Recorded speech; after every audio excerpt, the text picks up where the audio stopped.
Okay, so who is representing that group? Miko. All right, I'll give you the mic.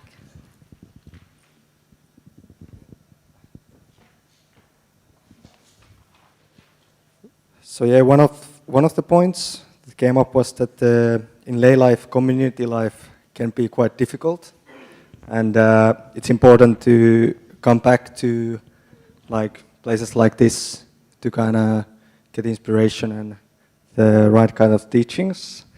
And then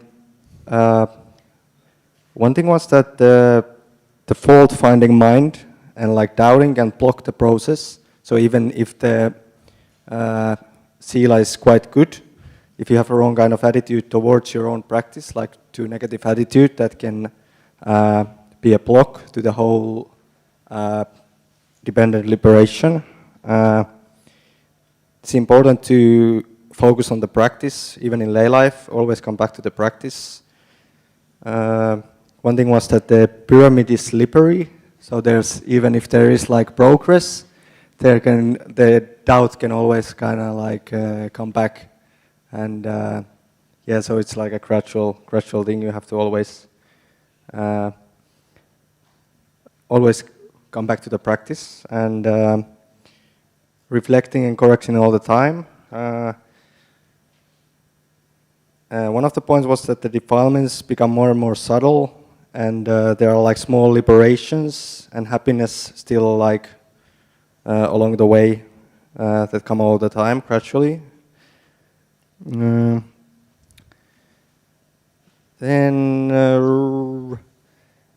showing example for own family and living a good life, like family life, can be one basis for practice, and good intentions and keeping the precepts all the time.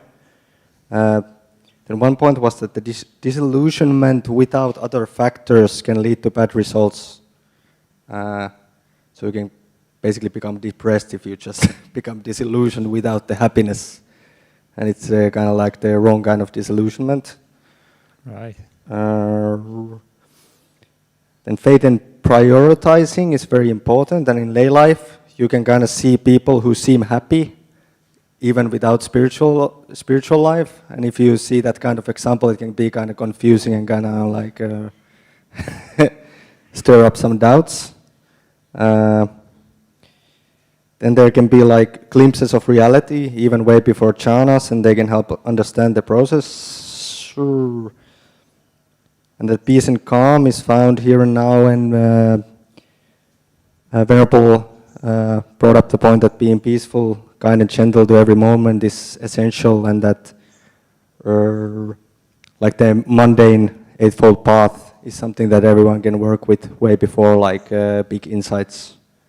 And also the importance of rebirth and karma was brought up. Yeah, thank you. Excellent. I like the part about the pyramid being slippery. Maybe you should change that slide, you know. Stupa slippery. Ananda, you're representing your group? Thank you, Leha. And Ajahn, we discussed the pyramid as it is, but it is how it came about was generally there is the consensus that is the way to go. Everyone is agreeing. There was no dissension, and that it is the good behavior. And we had a monastic in our group, and he very clearly said that his practice has got better after becoming a monastic. So the implication was that from going from the lay life to the monastic life, naturally the sila went up and the good behavior went up, and as a result of that, the practice is improving. So that was the results that what the Buddha has been telling is right on the spot. So the Buddha was right. Sorry. The Buddha was right. The Buddha was right. Yes. Surprise, surprise. Surprise, surprise. And also there was the came about that if there is anger, it is impossible to meditate we also saw how the anger can affect even places like retreats, and and that came out as well. It's very clear within the group, and it was also mentioned that effect of socializing even few years ago would come back and badly affect the meditation. So we then touched on that, and then we came to know, realize that this is what the Buddha called latent tendencies, that they will come back and bother us. So it's not just that sometimes. Then we discussed that it is good to concentrate on the 99%, like Venerable Sunyo mentioned, got the percentages, good things, not that 1% bad thing. So that was, that came out of that. Again, second one also on that same principle.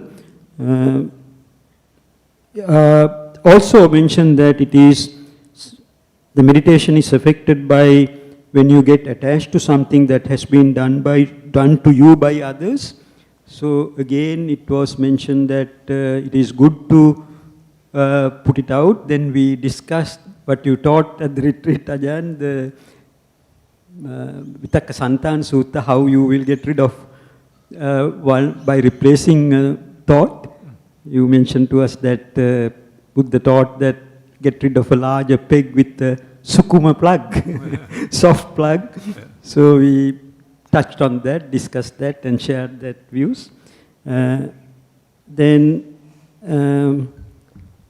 also mentioned that it is not just the good behavior, but it is the intention behind your own actions, that if the intention has been towards, you may do something that appears to be, came from very clearly from the lady who spoke about on this one, that sometimes we may do something just for the sake of doing it, for the appearance, but if the intention is good, then that will stay in the mind, it was mentioned.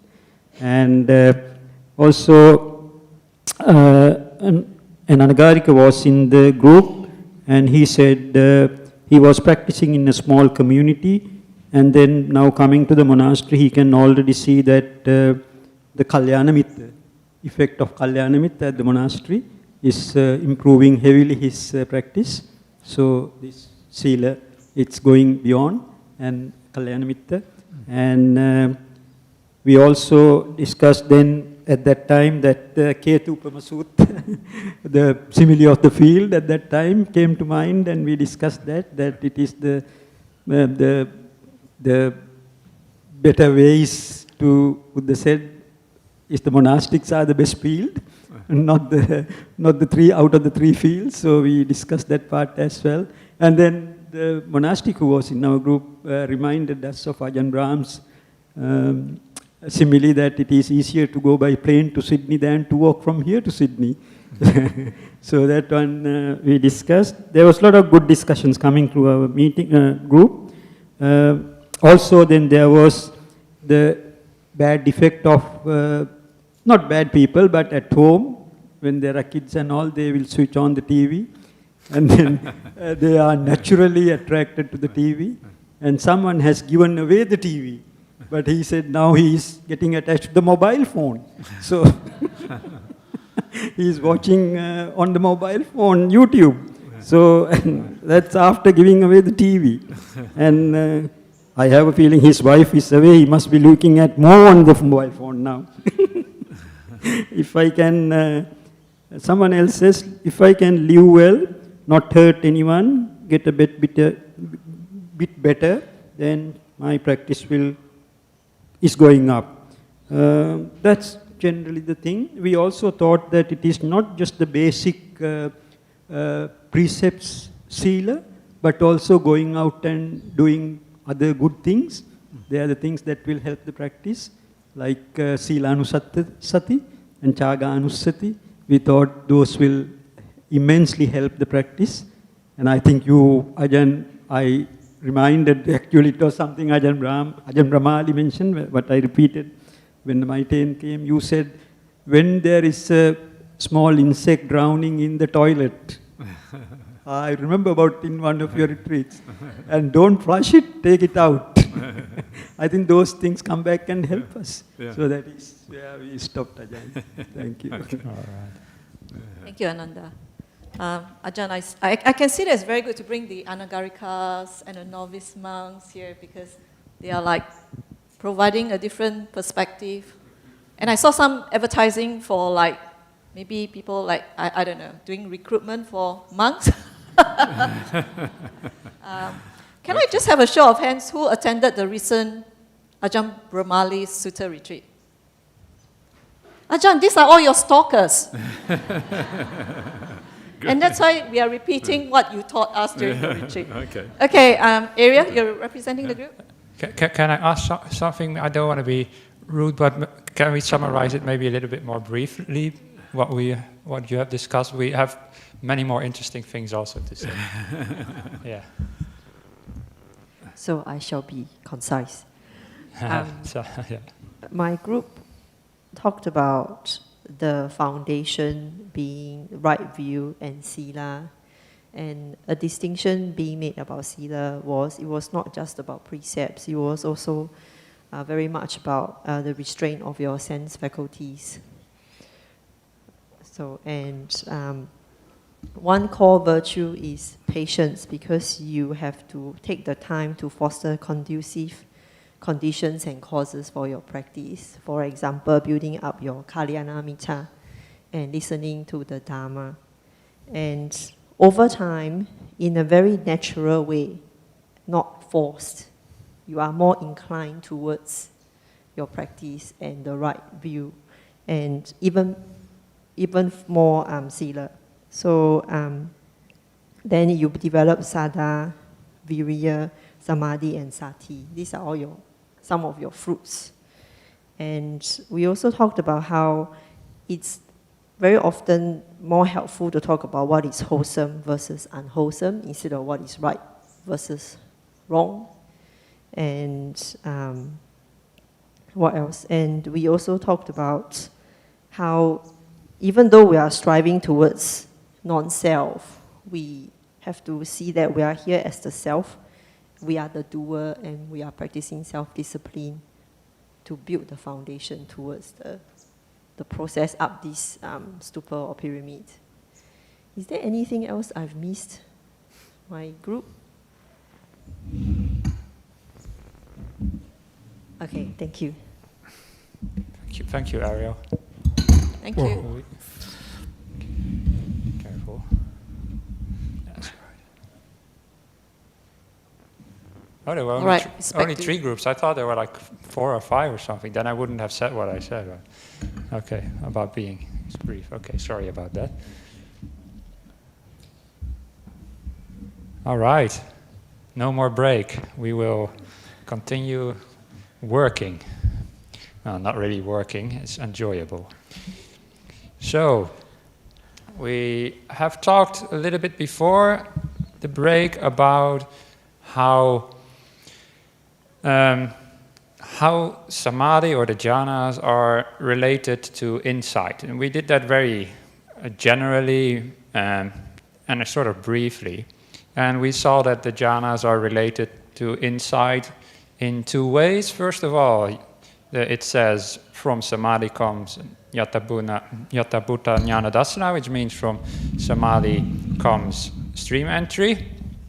But it also says, if you look at the Eightfold Path, that the end is samma samadhi, and that leads to samma jnana, and that I interpret as being the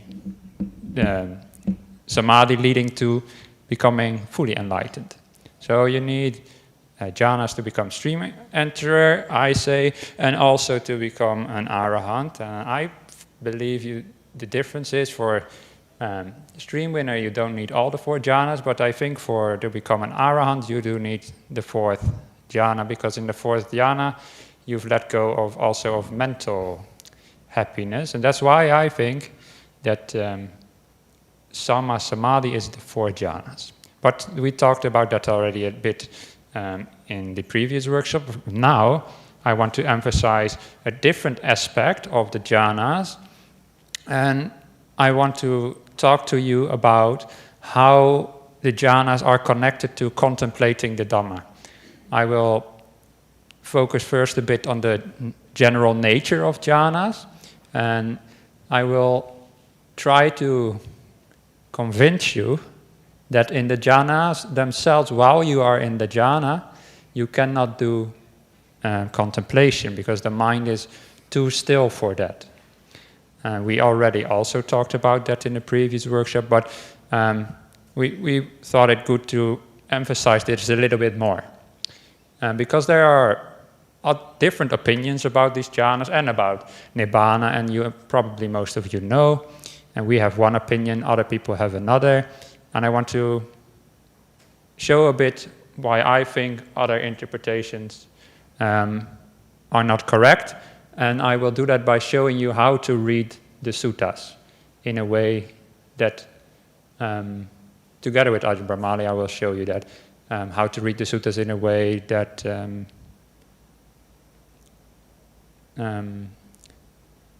what am I trying to say here?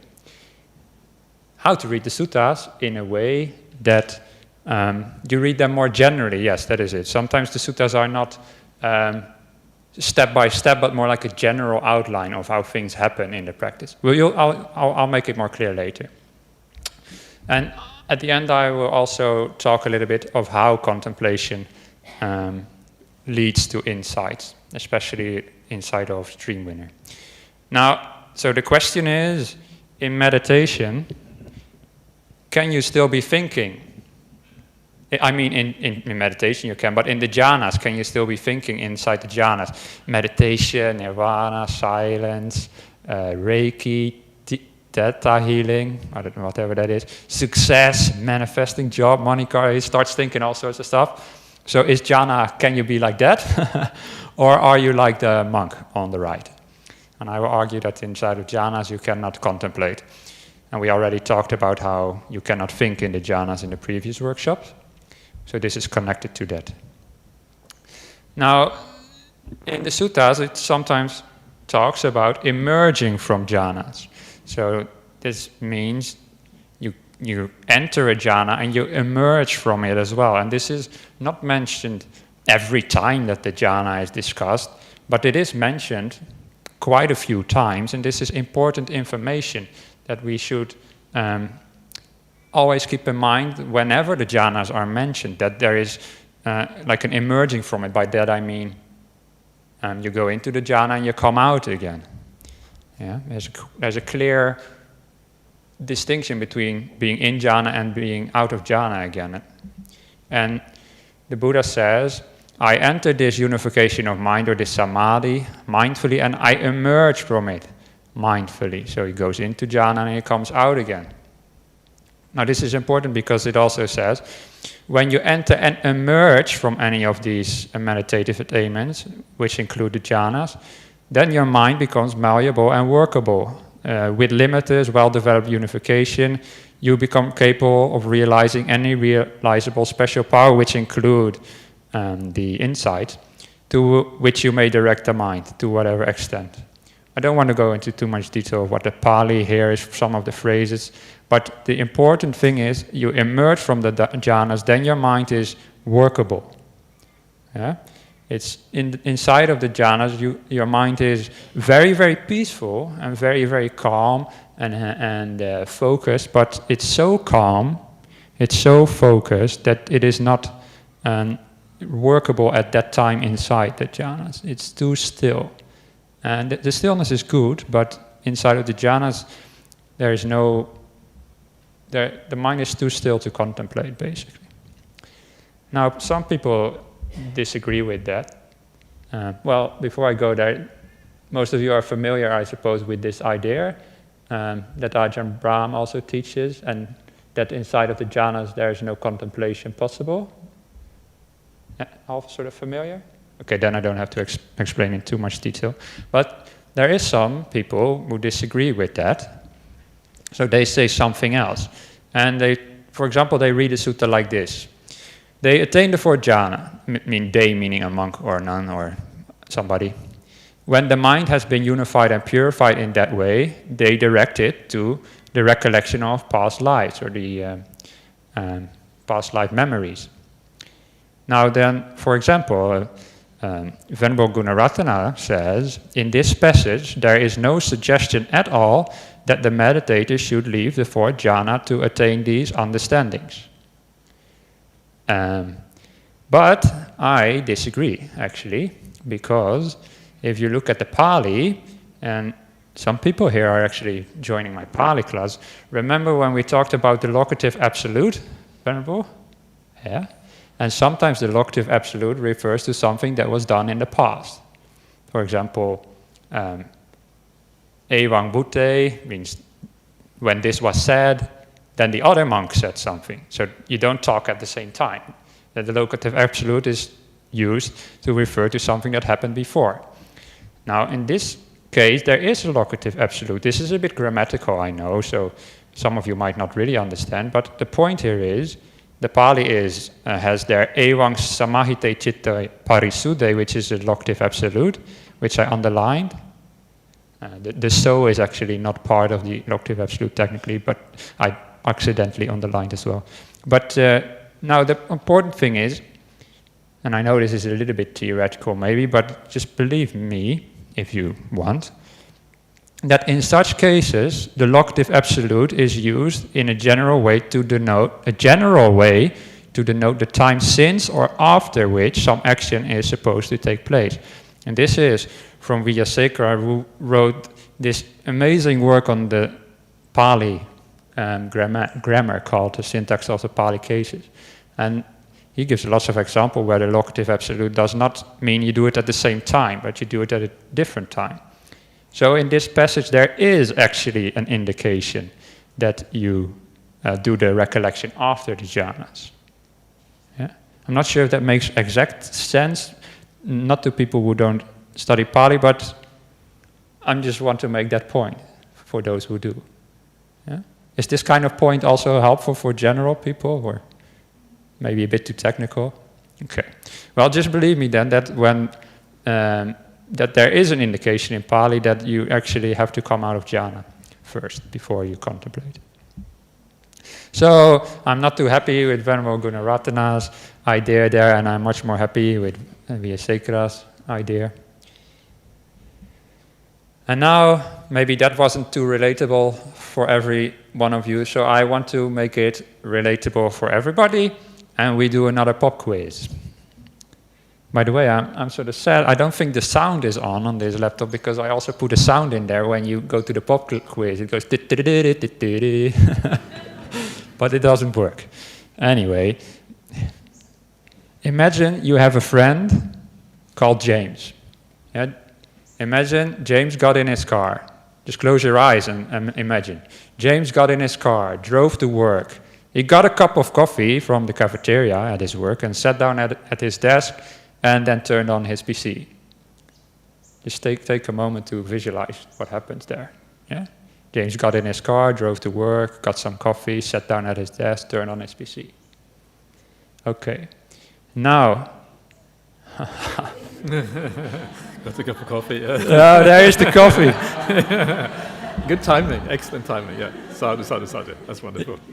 Is that also coffee, or I'll go to tea? Okay, herbal tea, actually. Yes, that's my kind of thing. I should have written James got a cup of herbal tea instead, actually. So you visualize that. Okay, so who of you imagined that James did all these things in his car? Did he get the cup of coffee in the car? And did he sit down at the desk in the car? Or did he turn on his PC in the car? No, none of you thought that, because from the context it's clear that he must have gotten out of his car at some point, right? It's clear, it's obvious. You don't even think about it. You don't even need to say that he got out of his car, because that is just, implied. Now, I'm asking you the same question. The Buddha attained the fourth jhana, remembered his past life, contemplated suffering, and got enlightened. This is not a quote from the sutta, but is what I sort of summarized. Now, you might not be able to imagine this, But in this statement, it is also implied that he got out of the fourth jhana to be able to remember his past life. Just like John had to get out of the car, it's implied in the way it's phrased. And the same here. It's implied that the Buddha got out of the jhanas. Because people would have known what the nature of jhana was like back then when they listened to the Buddha. And you didn't always need to say that you have to come out of jhana to be able to contemplate. It's just superficial information, actually. So in the Pali, this also doesn't always need to be said, because it's just implied. Superfluous information. Superfluous information. Yes, that's the word. Thank you. Unnecessary information, basically. So did the Buddha do this all in the fourth jhana? Venerable Gunaratana thinks so. I don't think so. And Ajahn and Brahm also don't think so. Should we have a vote? Who votes for Venerable Sunyo, who votes for Venerable Gunaratana? Yeah. That would be interesting, yeah. Yeah, well, we can do a vote here. Just be honest, we are just giving us because we realize, you hear lots of different things in Buddhism, in different teachings, and it can be confusing if you don't know what is from experience. And then you listen to this teacher, that teacher, and you're like, who shall I believe now? So it's fair enough if you believe Venerable Gunaratana. I mean, I'm trying to say my thing, he says his thing, but let's have a vote just for I was just joking. No, I want to see it now. But be honest, Who was Venerable? Who votes Venerable? Do you agree with this as well? What I said? I will show my hand when I vote. Oh, okay. Okay, who agrees with Sunyo? Okay. Who agrees with Venerable Gunaratana? Yeah, so also some people. Okay, that's fair enough. I don't think so, but let's continue a bit. Maybe I can convince those few people still.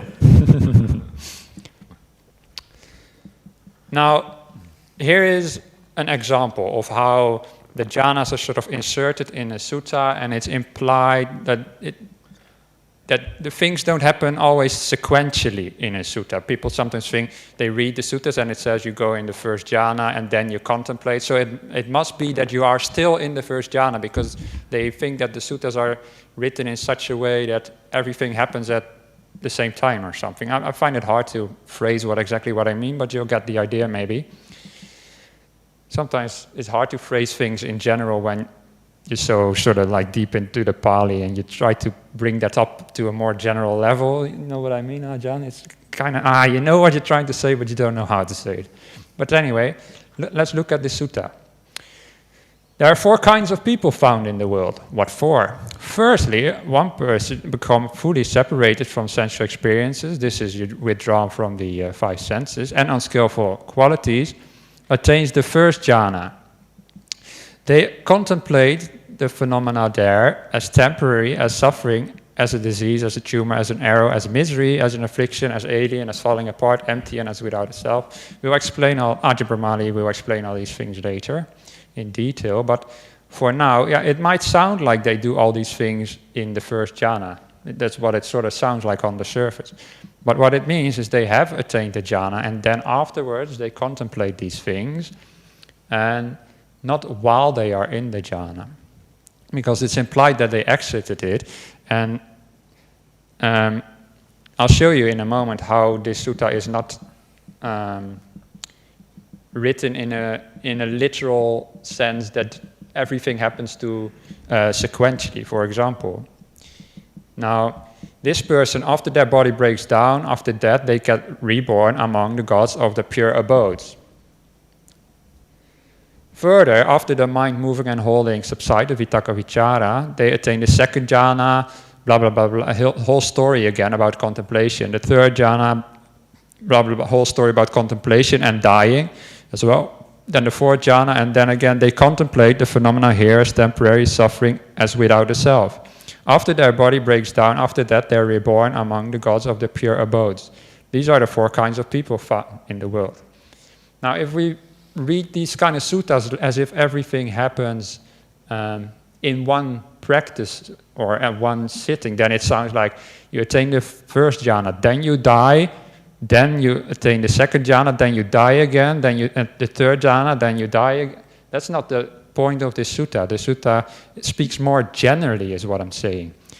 The person who attains the second jhana first attain the first jhana, then the second, then they contemplate, and then they die.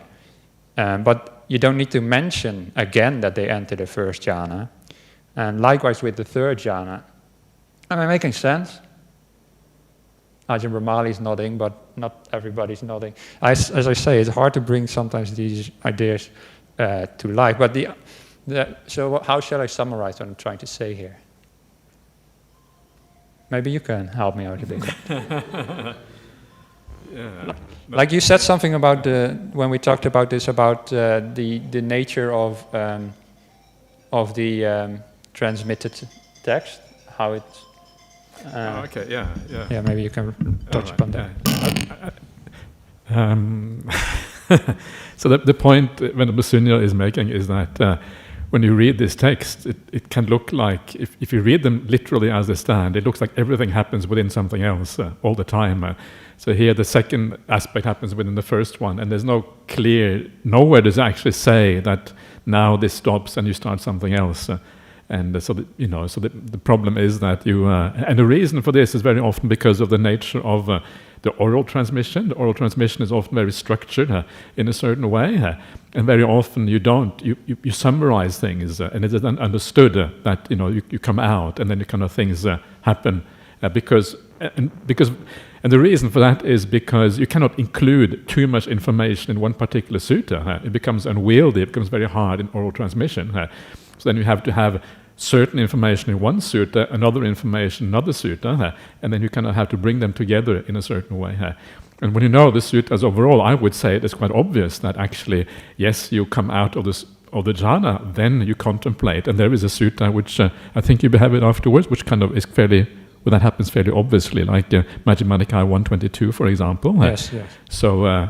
Yeah, I don't know if that helped anything, but anyway, that's... No, yeah. I think that's sort of what I try to say as well, yeah. So you have to read the suttas more generally and know that things are implied, yeah? So in this case, it's implied that the person who attains the second jhana is not the same person as who died before. It's more general, it's another person, and also they attain the first jhana again, before the second jhana. Yeah? Okay. Sorry if that doesn't make sense. I'll try again. So this is the sutta that you mentioned, Ajahn. So it's when a mendicant quite secluded from, this is Ajahn Sujata's translation, it's when a mendicant secluded from sensual pleasure, secluded from a skillful quality, enters and remains in the first absorption, second, third, fourth absorptions, those are the four jhanas. Well, in Bhikkhu Bodhi's translation it says, when a bhikkhu abides thus, and that sounds like they are still abiding in the fourth jhana, right? While a bhikkhu abides thus, it means they're still in the fourth jhana. But then it goes on, if their mind inclines to talking, there is a bit that I cut out of the sutta, but there's never said that they come out of jhana in that bit that I cut out. So it sounds here like they're still in jhana. But then it says, if their mind inclines to talking, they think, I will not engage in this kind of speech. But people disagree on the nature of jhanas, but everybody agrees that in the fourth jhana you're not thinking. Or talking. Or talking, yeah. And also, while a mendicant is practicing such meditation, if their mind includes to thinking, they think, I will not think these kind of thoughts that are low, crude, blah, blah, blah. But you cannot think that kind of thing in the fourth jhana. So this is why Venerable Sujato translates, while a mendicant is practicing such meditation, which means more in general, you are in general in your life, you are practicing these jhanas. That is what it means. It does not mean that you are in that moment in jhana. You have to read the suttas more generally. The practice is described more generally, and it's implied that you came out of jhana before you think these thoughts. Yeah, and everybody would have to agree with that because everybody says you cannot think in the fourth jhana anyway. So this is an example of how you have to read the suttas more generally. And when Bhikkhu Bodhi's translation says, when a bhikkhu abides thus, It does not mean, well, they abide in jhana, but it means they just live in that kind of way that they often attain the jhanas. Yeah? Do you want to have a break? Should I have a break before we go to the next one? Oh, yeah. Do you want to carry on? Yeah. Yes, no, I think we should do a break. Yeah.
Okay.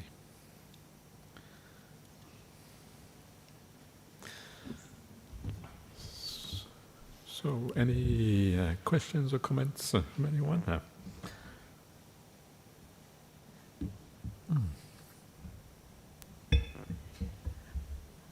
Okay, I'll try and be articulate.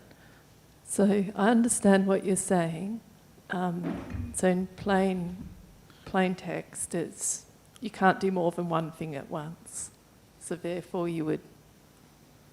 And when I think of, if I've got this right, that makes sense to me when I think of the Parinibbana Sutta, where the Buddha went through the various stages of jhana and beyond, and then he came back again in order to Parinibbana.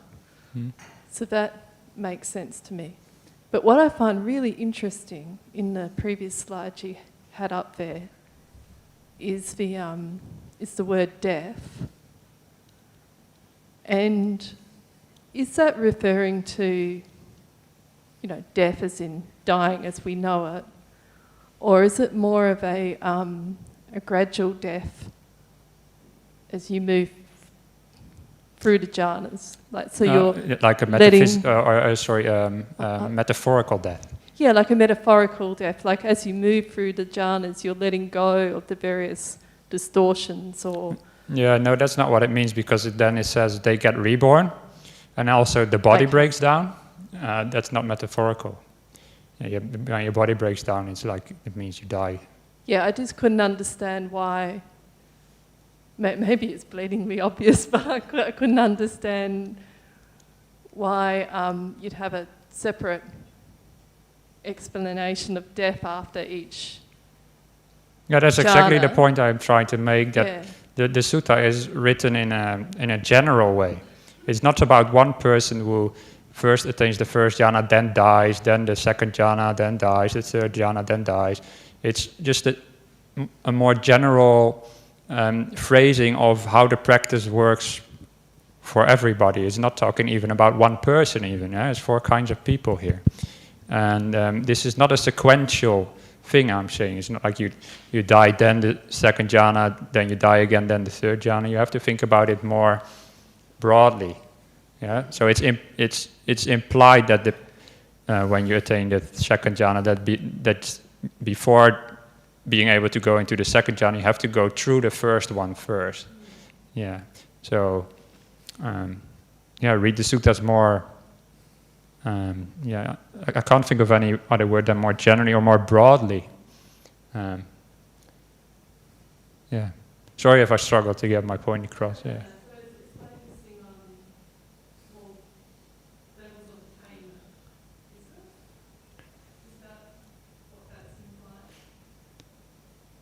Levels of attainment?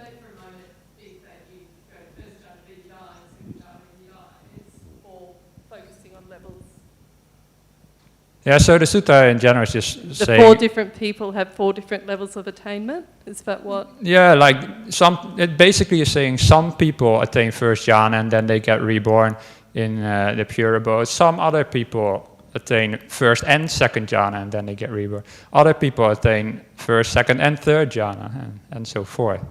It's not talking about one person or one person practicing all these things. And also, it doesn't mean that you contemplate inside the jhana as well. Yeah.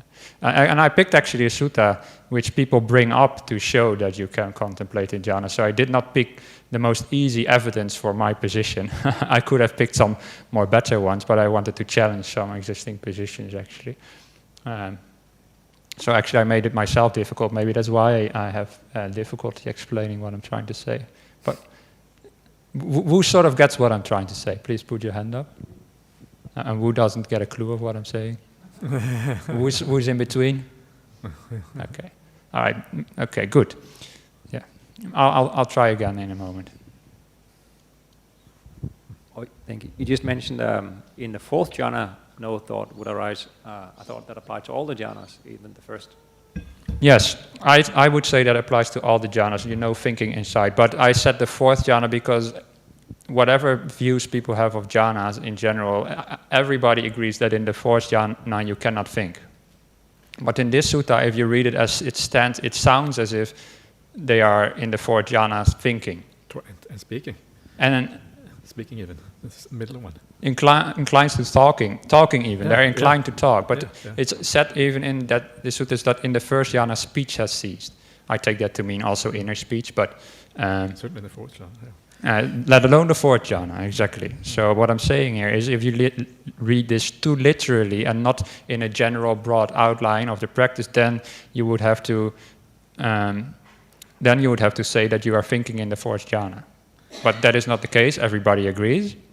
So therefore, we have to read this more generally, and we have to imply that they are no longer in the fourth jhana when they are thinking. So this is an example of where it doesn't mean while you are in the fourth jhana, but more like when you are such a practitioner that you can attain the jhanas, the four jhanas. Yeah? Like while you are practicing such meditation means in general, you're practicing it in your life, not at that very moment that you're thinking. That's what it means. Bhante, I think in that Anguttara 4 previous sutta about the four jhanas, and I think that sutta, the emphasis, to me it looks like that one can, this is an Anagami, that pure abode. I think the emphasis on this sutta is that one can attain to Anagami from the first jhana, one can attain to Anagami from the first and the second, one can attain to Anagami from the first, second and the third. I think that is the emphasis, Ajahn, on this one. That's that's the main message, but main I message, wanted to focus but on you are something using this to make convey a different point. different point. I can understand that. So I think that is where the little confusion is coming in. This sutta is actually, if I remember correctly, I haven't got the full sutta here, but I think it makes the point that also that if you are an ordinary person, you don't have that insight, then after you come out of these jhanas, you get reborn in a bad place again afterwards. You may get reborn temporarily in the jhana realm, then you come out, and then you get reborn in a bad place. Whereas if you have that insight, you don't. And that's the difference. That's the difference. And it makes an interesting point that it's not just about attaining a jhana once or twice that make you get reborn in those realms, but you have to have access to those jhanas like regularly. And if your mind is inclined towards the jhanas, only then will you get reborn in the jhana realms. I'm not sure if this is exactly this sutta, but it's around this area. Not this one, but And so it is that ability to attain jhanas. It's not just having had it once or twice that makes you reborn in those realms. The main question I wanted to ask was, I thought I will seek that clarification, that the main emphasis of this sutta is that first jhana itself enough to become an Anagami. This one. And why is that?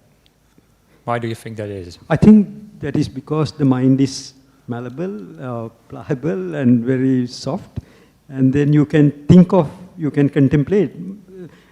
What I think is, I was going to ask actually that in the first jhana, it's such a blissful state. But even when you come out of such a blissful state, you consider that to be a, what is it, rogato, salato, all that. What is it, where do you start from? All that. My answer would be because in the first jhana you've already let go of all the five senses. Yes. And therefore you're no longer attached to the...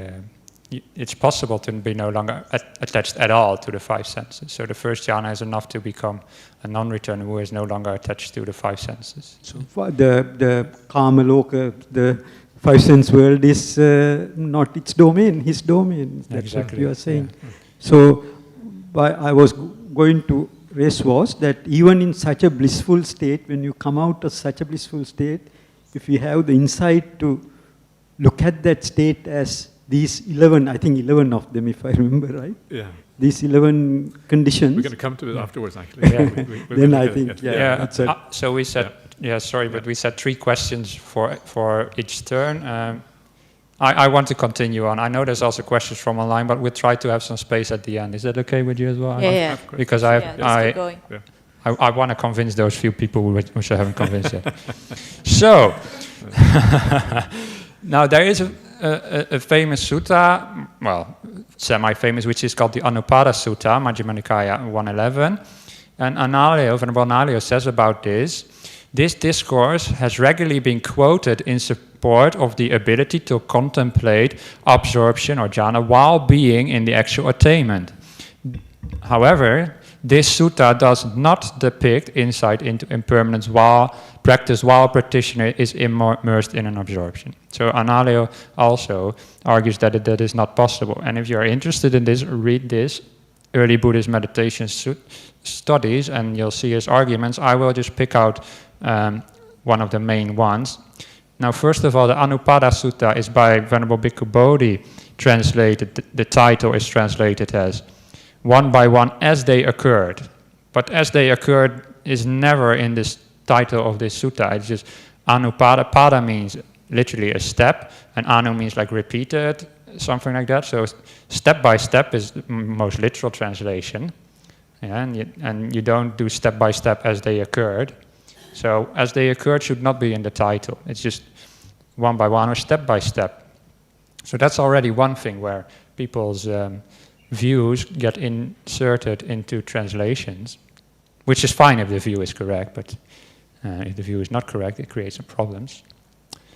So now this is translation of the sutta. It is about Sariputta's practice. Sariputta is wise. In a fortnight, Sariputta clearly understood things step by step. Sariputta attained the first jhana. Now, those things related to the first jhana, the moving and holding, in the movement of the mind, the delight, the piti and the sukha, plus the oneness of mind, sense impressions, is phassa, sensation, vedana, and perception, the intention, thought, wanting, and resolution, the energy, mindfulness, equanimity, and focus. He analyzed them step by step.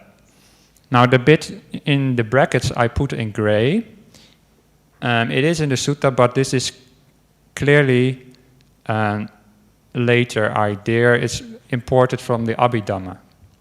Even if you look at the Pali, it's clear that this is later, because suddenly the words "and" are missing, but you can look at that if you're interested. And you can already tell by the way it sounds that it is a bit Abhidhammic. But regardless of that, he analyzed these things step by step. Now here it comes. He was aware of them as they arose, as they were present, and as they disappeared. He then understood, so these things first are not, then originate, and then vanish again. So he only understood these things, he only realized what was happening after they disappeared. What does it mean, after they disappeared? It means that, what does it mean? After the jhana, right? He came out of the jhana and then he understood these things. Yeah? So this is one of people's favorite suttas to show that you can think inside the jhana or contemplate inside the jhana, but to me it's actually one of the best suttas to show that it is not the case, because Sariputta actually comes out first, or as it says, these factors of the jhana disappeared, which means the jhana has ended, and then only he understood. What is the Pali for he was aware? I can't remember. Yeah, can't remember. It's also translated as he knew these as they arose, but knowing is meant in a more like general sense that you're aware of it, you know it as it happens, not like you understand it. Yeah. Now, before I go on, do you get the point that he get out of the jhana before he contemplates? Okay. Now then it goes on. But he understood that there is a further escape, which means a further escape from the first jhana, which means the second jhana.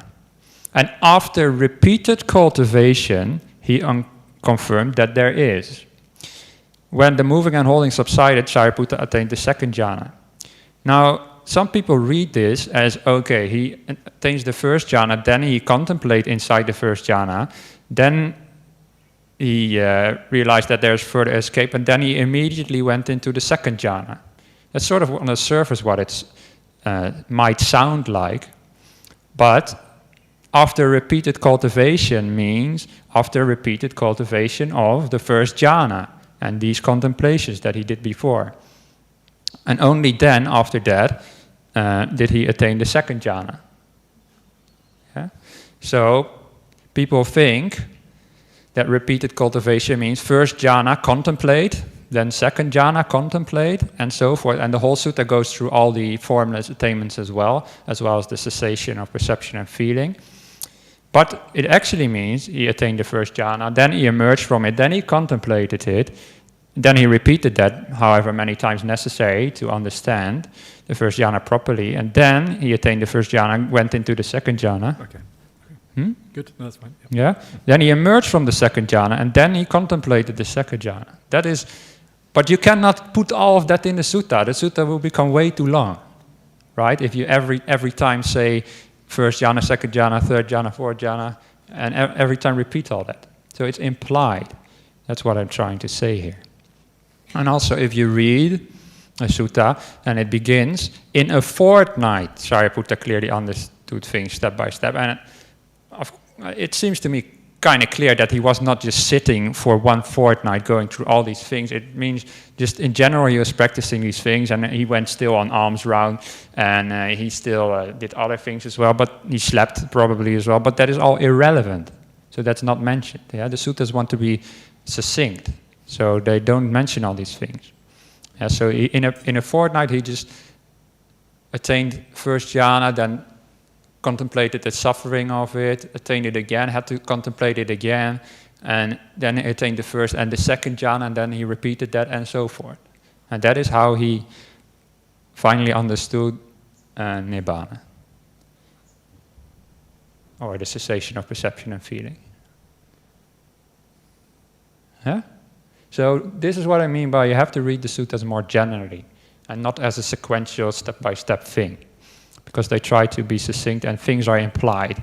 Yeah? And when it says in certain suttas, when you emerge from the jhana, then you have a malleable mind or a workable mind, then that is implied in all these kind of texts as well, that you have to emerge first. Now, another text which clearly says that you have to come out of the jhanas is a text which I addressed a couple of weeks ago about the jhana similes, and then there is a fifth aspect to developing samadhi, and it says the aspect of reviewing the jhanas is well grasped, focused, remembered, and penetrated, and we will explain what this all means by your understanding. It's like one person may look at another, like one standing may look at one sitting, and one sitting look at lying down.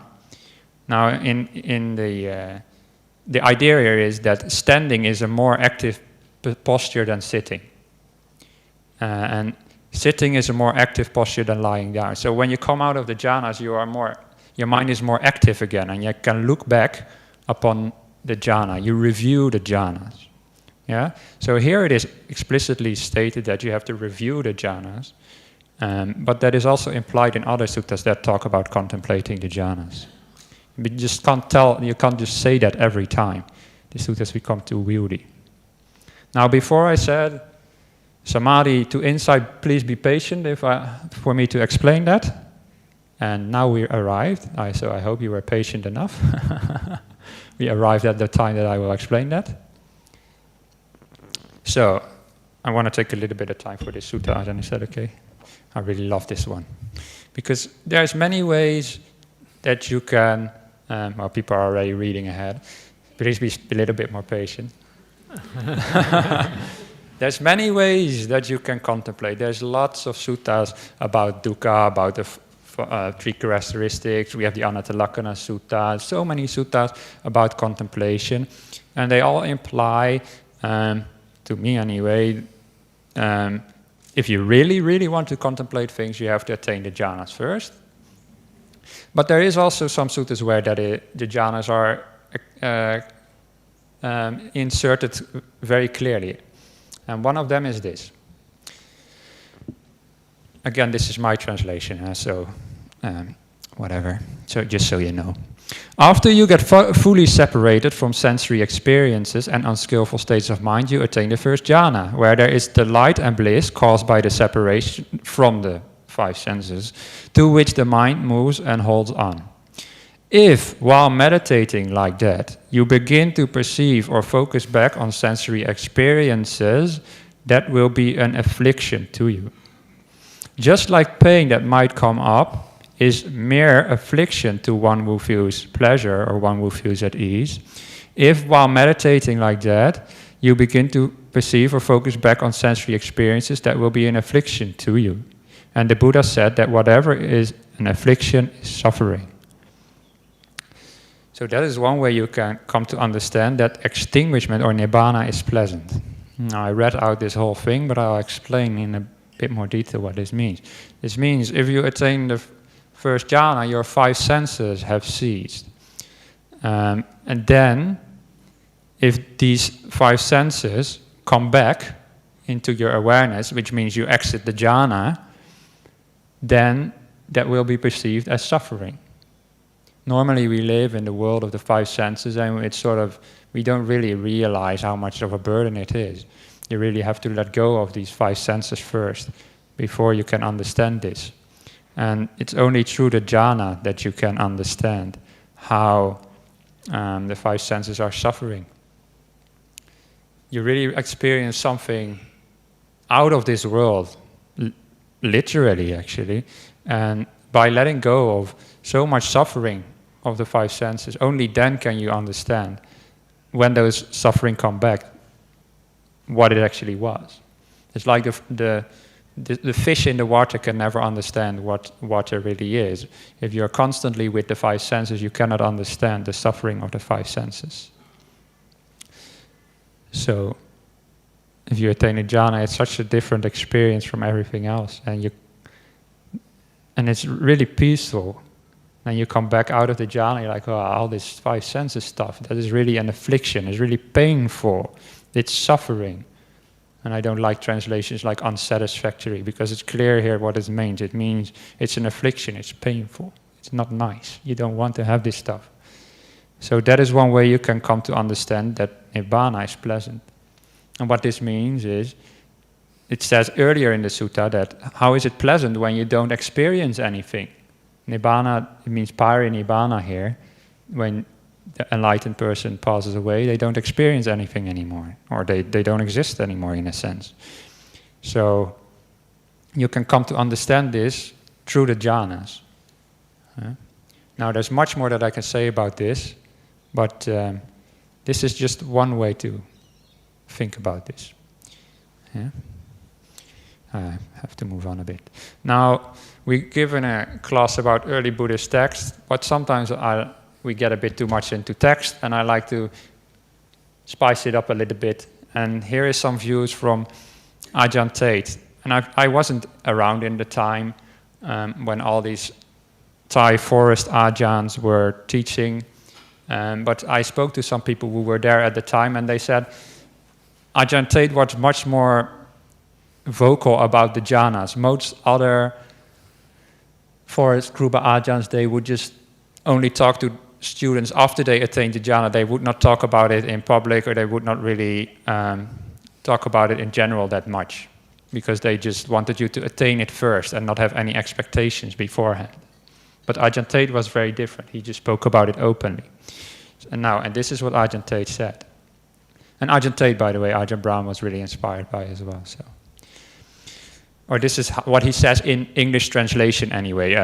I don't know any Thai, so I'm just trusting that this is a good translation. At that moment of jhana, you'll feel as if you are in another world, the world of the mind. This is not my insertion. This is just the way it was translated.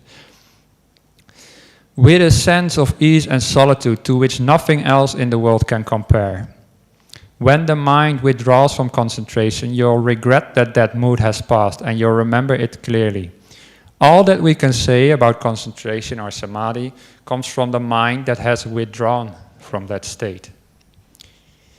In jhana, the mind will simply have a separate calm and peace that isn't in this world or another world or anything of the sort. There is no one and nothing at all.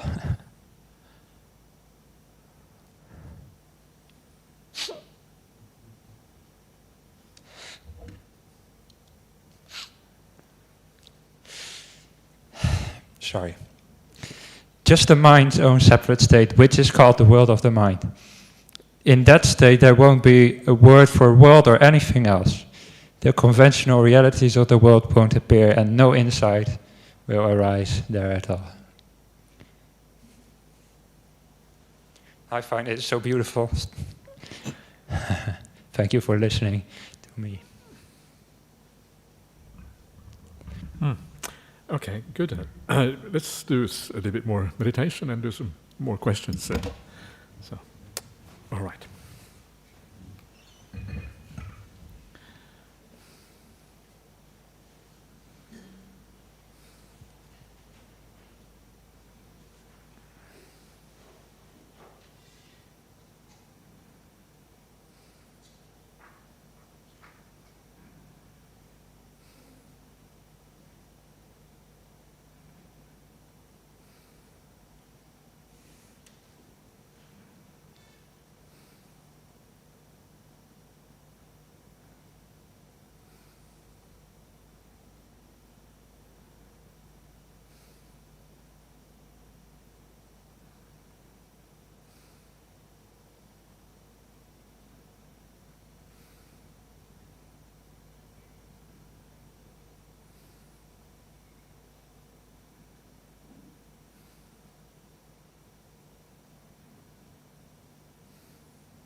Okay, so any questions or comments about what we have just heard, or anything else today? Yes, but okay, Venerable Vimutti, what do we have?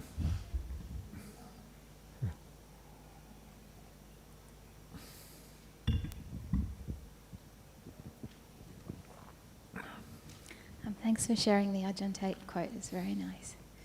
I actually had two questions, but now I only have one, so that's good.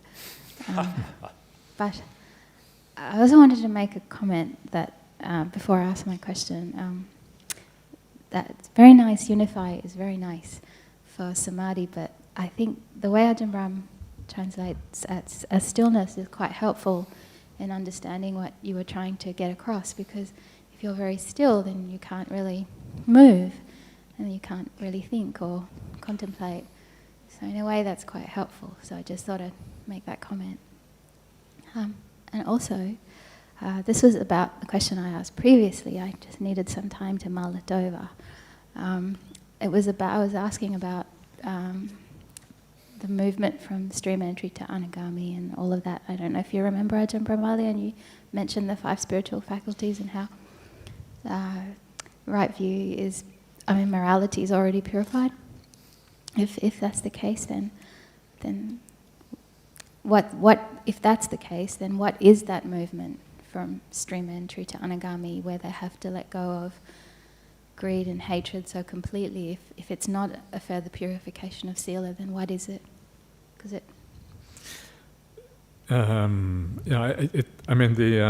the stream entry is considered to be a sila paripuraka or something like that. It's someone who has purified sila already as a stream entry. And whereas the Anagami is said to be someone who has purified samadhi here. It's kind of a much higher level there. And I think the reason is that sila is your mental conduct is not always going to be perfect as a stream entry. So you're going to have mental defilements, but your outer conduct is generally not going to be affected too much by it. Because the right view is so deeply embedded in you that you know how to restrain yourself. And occasionally you will make mistakes. The stream entry still makes mistakes. The perfection of sila has to do with the fact that if you do make a mistake, then you will confess it straight away, that sort of thing, yeah. So, something like that. Okay, thank you. So what that's referring to is sila by body and speech, but not necessarily by mind, not completely by mind. Probably, yeah, okay. Most likely, yeah. Okay, thanks very much.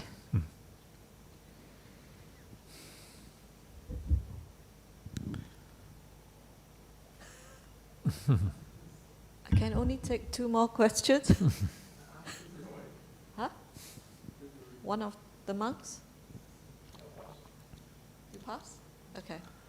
So who's going to go next? You?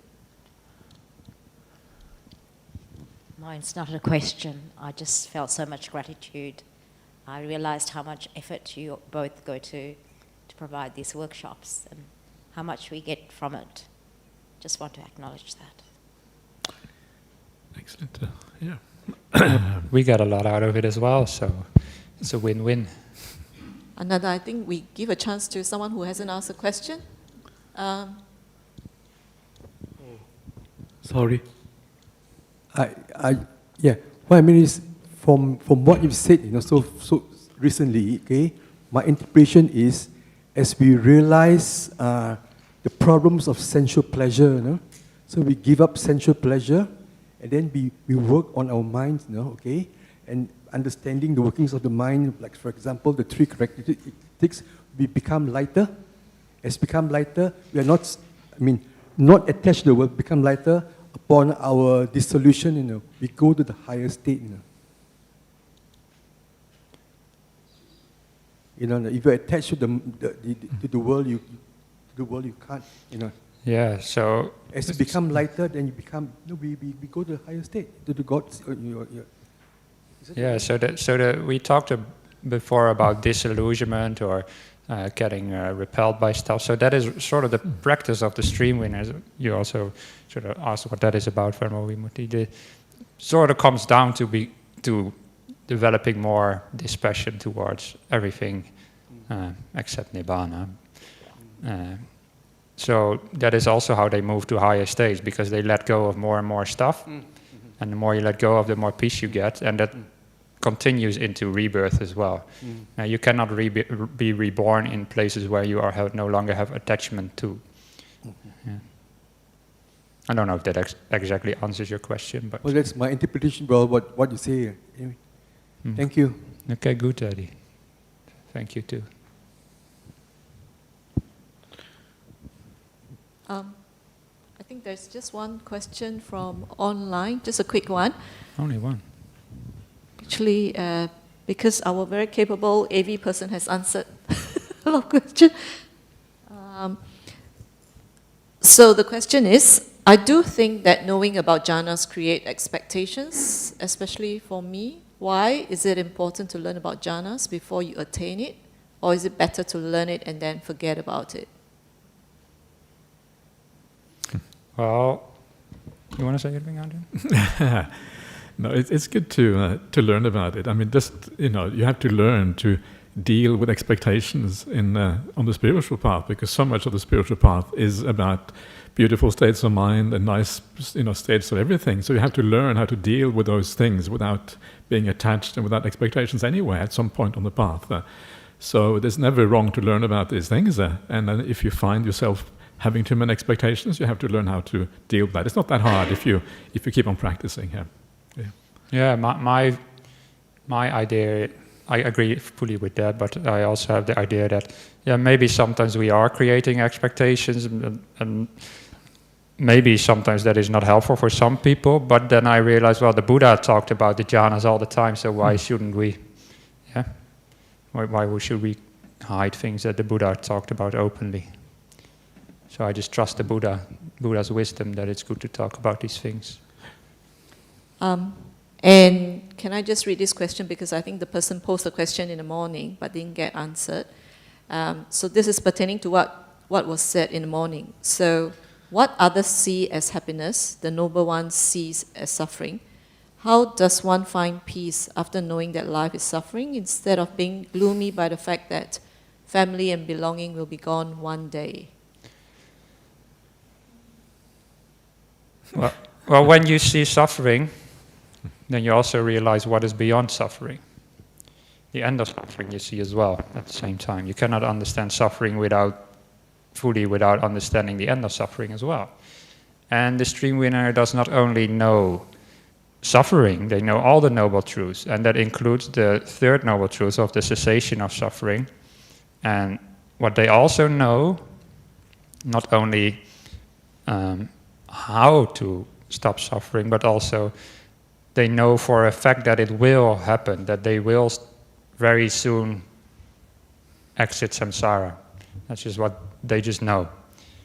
And that makes them very happy, because they know not just that suffering is going to last forever, but that it actually has an end to it. And now I talk from quite a deep level from the stream enterer, but you can apply these kind of reflections in anybody's life.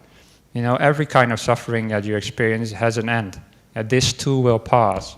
You may be depressed, but the worst thing about depression is thinking that you're going to be depressed forever. Hopelessness and helplessness are the worst enemies of depression.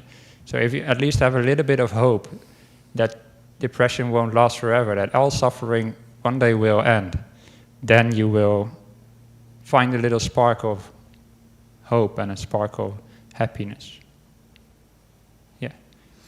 Yeah, I think sometimes people make the mistake of using the Buddha's teachings in the wrong way. They think that, well, the Buddha says that it's all suffering, and for that reason they get depressed because they hear that teaching. Yeah. But actually their life is exactly the same as it was before. Nothing has really changed. It's just an idea in the mind that somehow makes them depressed. But actually forget about that idea. Remember that idea comes from the Buddha. It's the result of a very profound insight into reality. And when you get that insight, actually it is conjoined with happiness. It is because you use that idea wrongly. That's why you suffer from that idea. So that's why it's very often in Buddhism we are really foolish in the way we use these ideas. And sometimes the way we teach the Dhamma actually is foolish in itself, because people are often not ready to hear this kind of this truth sometimes. Anyway. That is great. But also, that reminds me that when without right view you hear all states of existence are suffering, you don't really hear what the Buddha is saying. You hear, I am suffering. You don't just hear, there is suffering.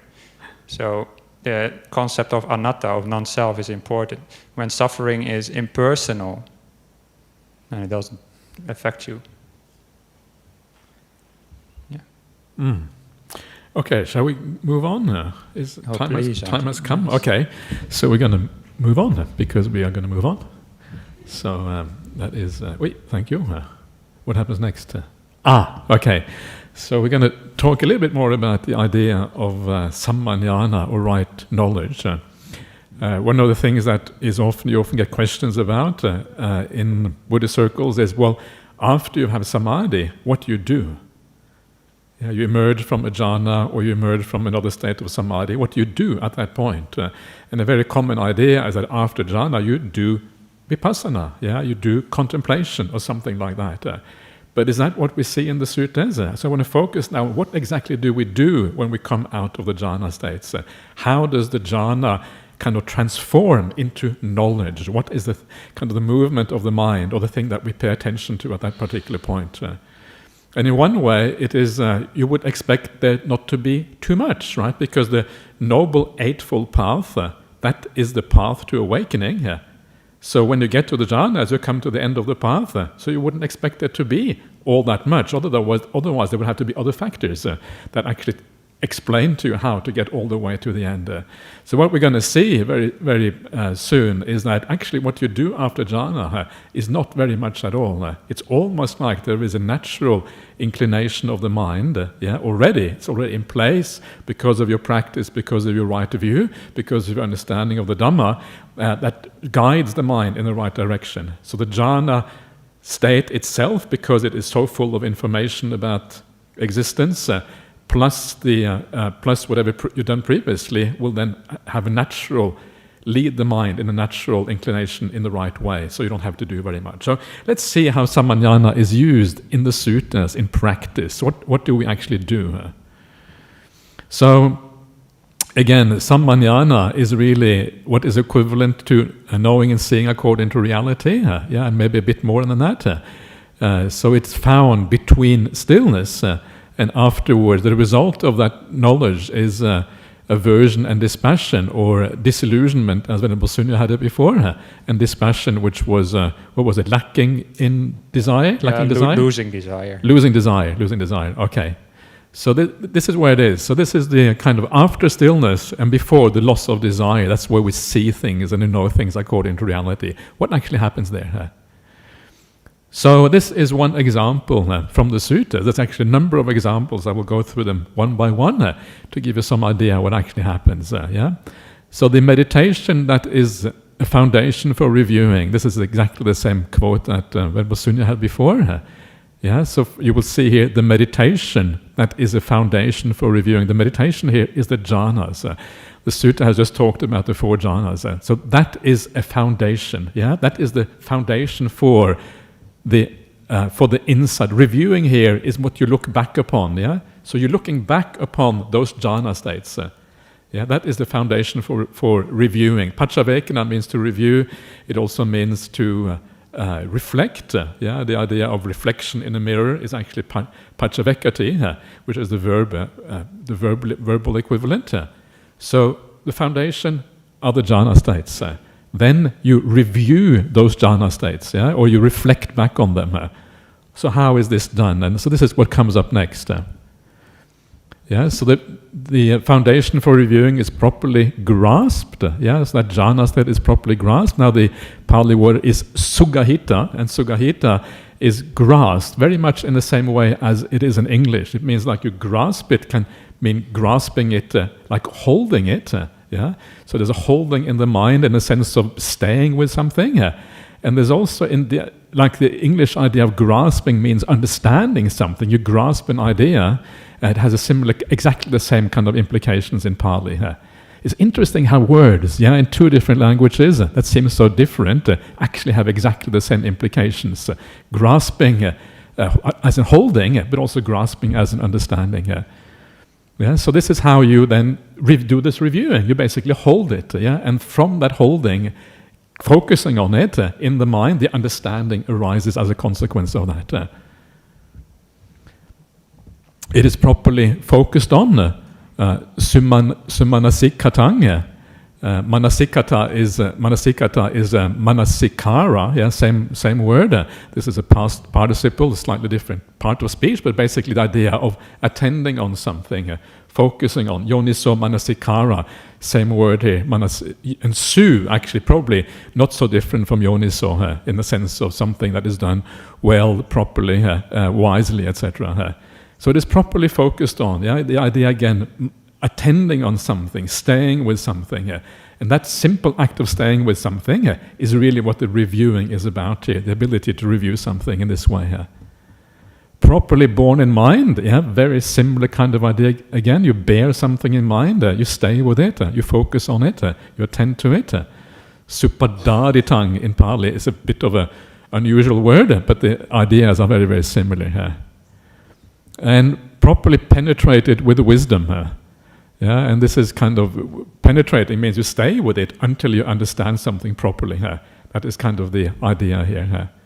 So you can see the ideas that are expressed here are very simple ideas of what it means to know something. It means essentially it means holding the object in mind, and from that arises the wisdom, and you penetrate through and you understand whatever you're focusing on. Here specifically the jhanas, you understand them through wisdom, which means, we shall see that later, it basically means understanding them in terms of the three characteristics. That's really what it comes down to. So, so you can see here, jhana, then sammanyana, and then the result is samma vimutti. Jhana, samma samadhi, then the sammanyana, which is a right knowledge, and from that emerges the samma vimutti, which is equivalent to wisdom, or at the very bottom here, the mendicant then becomes capable of realizing anything that can be realized by insight. And of course, this includes samma vimutti, the full liberation on the path.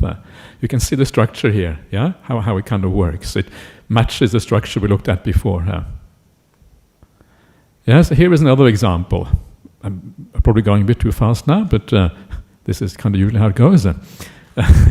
So again, when the mind is stilled in samadhi, this is the samma samadhi, this is the jhanas usually, when it talks about samadhi without any specific reference to jhanas or whatever. So then they extend it towards knowledge of the ending of defilements. So the knowledge of the ending, knowledge here is jnana, the ending of the defilements is the asavakaya, and this is the arahantship. So all you do is you extend it. Abhini nameti means almost like you are bending your mind towards something, directing your mind towards something. It's a very simple thing. It doesn't have any kind of, doesn't mean like major contemplation or anything like that. It's just a movement of the mind in a certain direction. All you do is you kind of move your mind towards this knowledge. And because of all the things you have done beforehand, because of the right view that has already been stilled in you, because you have read the suttas, because you know that you're not supposed to look for a self, In fact, I will tell you later on what exactly it is that you're supposed to look for. Ajahn Brahm has a beautiful way of talking about this. The mind kind of goes there, and bang, you become an arahant. It's so simple. Very, very simple, leaning of the mind in the right direction. And then you understand, this is suffering, this is the origin of suffering, this is the cessation of suffering, this is the practice that leads to the cessation of suffering. So again, samadhi, samma samadhi, samma jnana, samma vimutti. One thing coming after the other here. And these are very simple things.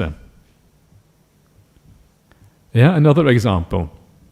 When a mendicant enters and remains in the first absorption, the first jhana, so then they reflect. And I should say here that, again, here it is very important to remember what Venerable Sunyo was saying. It doesn't mean that they reflect inside the jhanas. It may look like that right here, but actually all the context elsewhere in the suttas obviously means you come out and then you reflect, right?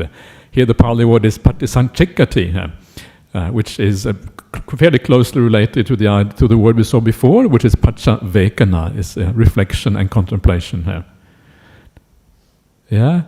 Even this first absorption is produced by choices and intentions. So choices, this is a Bhante Sujato translation, you know that straight away. He's the only one in the world who translates sankhara as choices. So this is kind of one of the hallmarks, and it's probably go down in history as a unique translation by Bhante Sujato. Mendicants, choices, and immersion, these are kind of the hallmarks of Bhante Sujato's translation. So if you don't, I don't know, do you like this translation? You like it? Good. Okay, so good. Yeah, good. That means you can come in the next 2 weeks. Yeah, because we're going to meet him in person. You can kind of give him the thumbs up. You think so? You like immersion? Okay, okay, good. Yeah, excellent. Yeah, I'm glad. This is the thing: is everyone has their favorite translation, and everyone is coming from slightly different angles. That's kind of fascinating. Yeah, but the point here is that so then you reflect, and what you reflect is that the absorption is produced by, you can say choices here, or you can say by the will if you want, because it is a willed, it's a volition that takes you there, and intention is all the same thing, will, choices, intention, etc. So it is produced by that. How? Well, because when you go into a jhana state, it's because your mind inclines towards the jhana. There is the intention to go into jhana. This doesn't mean it's a very active intention. In fact, it is getting more and more passive as you approach it. But there is you are moving in that direction.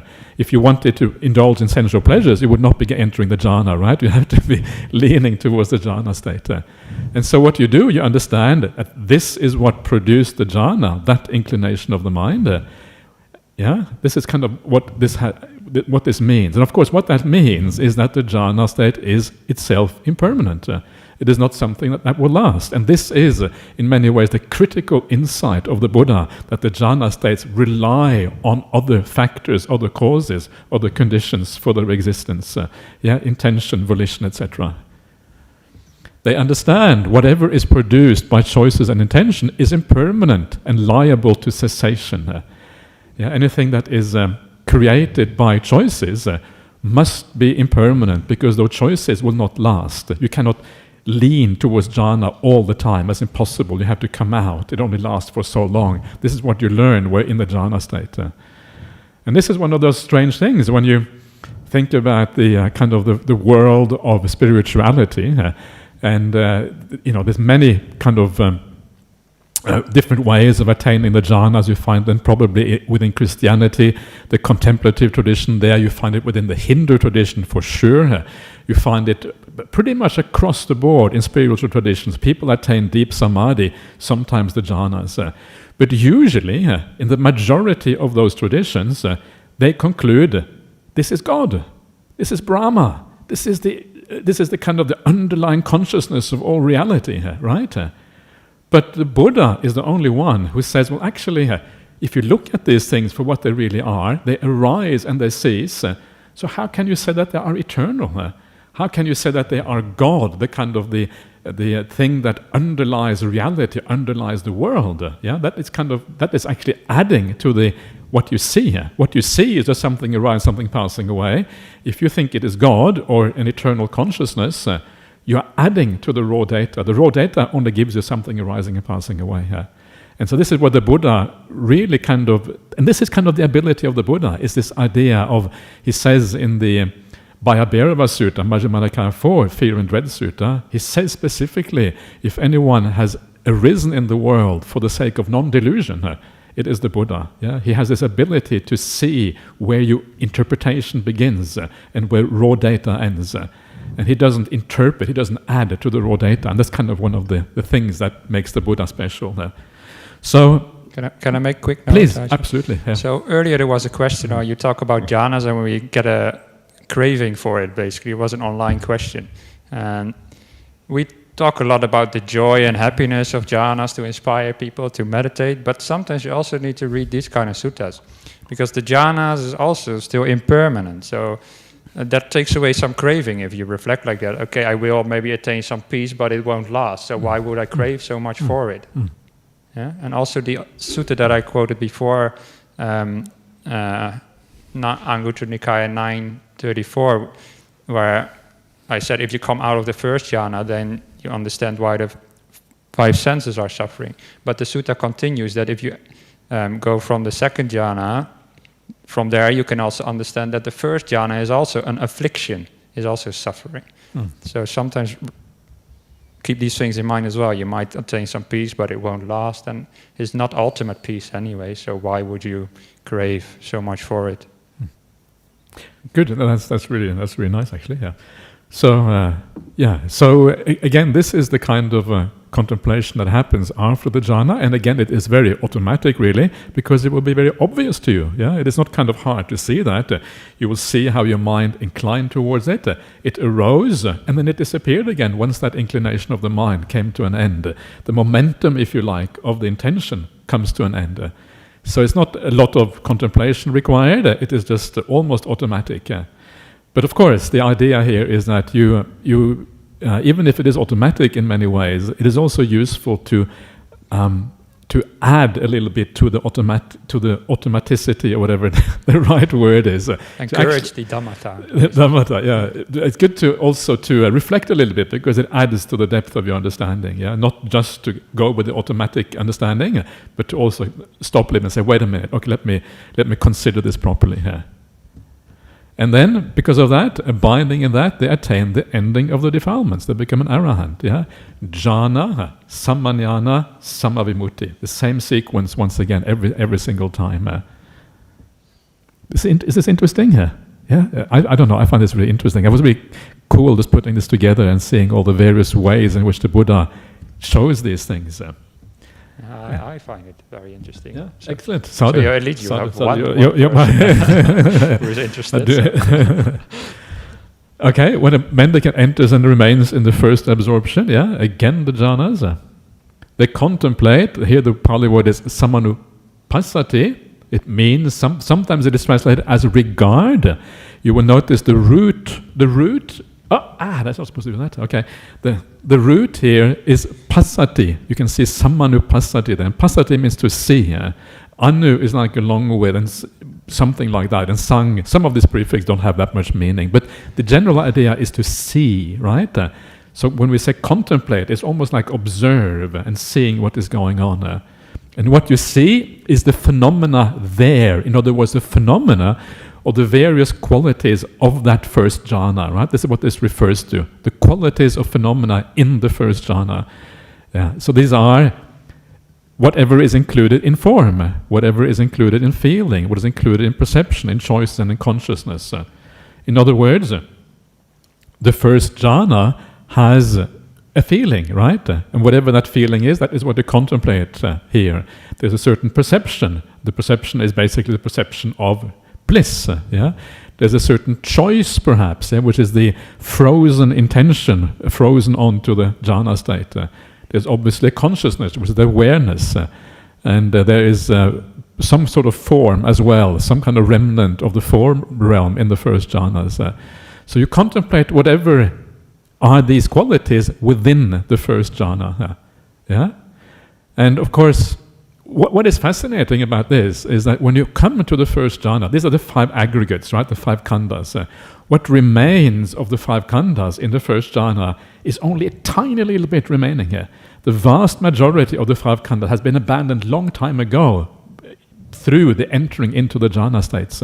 Only a tiny bit remains. And that is why it is relatively easy. One of the reasons why the jhana states are so powerful in making an end of all this suffering, because it's only a tiny little bit that you actually have to penetrate and understand. You have given up the vast majority of the world already. This is all that remains. The things that you have left behind, they have already been understood.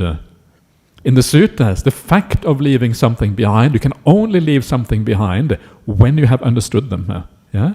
So when you have given up the 5 sense realm, the body is gone, it means that you have understood those things fully. That is the only way you can give them up. You have understood them as impermanent, suffering, and non-self.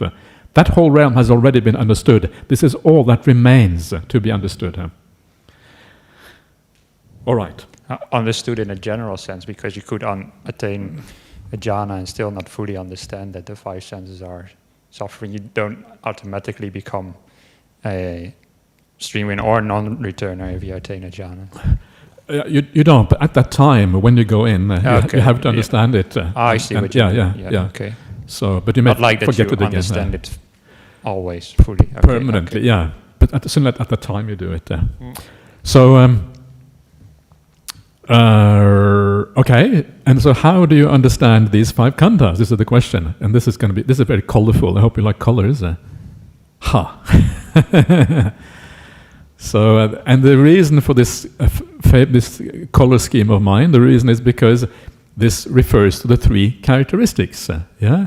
So the green characteristic is impermanent. This is Bhante Sujata's translation, I think. Yeah. So the green here is so we have impermanent. It has choices there, so it must be. It must be his. That's right. That's true. So it is. That's exactly. And also has mendicants. Right. Many other things. So yeah. Impermanent and as falling apart. This refers to the characteristic of anicca, impermanence. And then you have suffering, as a disease, as a boil, as a dart, as misery, as an affliction. The Buddha doesn't hold back, does he? He really drives it home. It's kind of, it's really... And then people say that dukkha means unsatisfactory. It's true. That's a good point, isn't it? And here you're looking at the jhanas, for goodness sake. Yeah. It's not just anything you're looking at. Jhanas are a boil. Misery. Yeah, misery. Agga. And then you have the non-self part, which is as alien, as empty, as non-self. Yeah. So here you are contemplating the first jhana itself in terms of the three characteristics. And this is what all contemplation in Buddhism is about. It's really about understanding our experience, our world, in terms of these three characteristics. That's kind of what it is all about. And of course, the reason why you can do that here, you enter and remain in it, is very similar to the previous one. The idea that it's created by choices, so it's not permanent. It will cease down the track, and because it ceases, because you can't hold on to it, it is suffering. Yeah, because you always have to give it up, even though the state itself has a certain has a high degree of attraction, I should say. And then it is alien. It is alien again, precisely because you can't control it. Non-self is the idea. One of the main ideas of non-self is the lack of control that you have over things. So it falls apart again. And again, this may sound like a very involved kind of process, but actually it is not very involved. And the term samanupassati here may point in that direction. It is really just about observing and knowing what is going on, and coming from the idea of right view that you have seen in the suttas, etc. And this will actually become, this is probably a little bit more, may take a little bit more time, because here you actually contemplate in the jhanas, which is quite profound.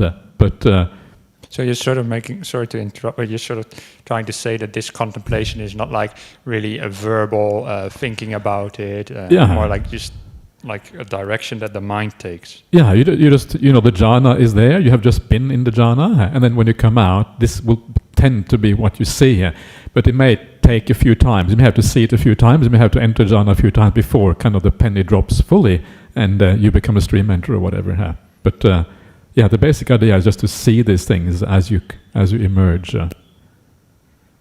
And that's why the jhanas in the tenfold path lead directly to right knowledge. There's no right contemplation in between. Right. Yeah. Exactly. Right. So that again, there's no real contemplation required.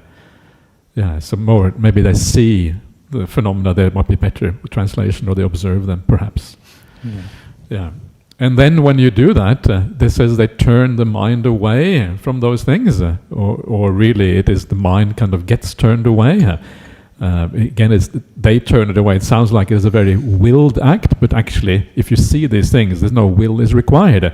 As we saw before, you get disillusioned with these things, and if you're disillusioned, the mind just turns away on its own accord. Nothing much that you have to do. And you apply it to the quality of freedom from death. So this is often called the deathless, but to my mind it very means in the suttas the freedom from death, the amata that you apply it to. So you apply the mind to wherever which is outside or beyond the five khandhas, and that is the deathless here, the liberation, the ending of everything. This is peaceful. This is sublime. That is this is also very beautiful. That is the stilling of all activities, the letting go of all attachments, the ending of craving, fading away, cessation and extinguishment. This is what you see, the freedom from death. This is peaceful. This is sublime. The stilling of all activities means the ending of the sankharas, all the will of the mind. The letting go of all attachments, sabbupadi patinissaga, is that right? I think so.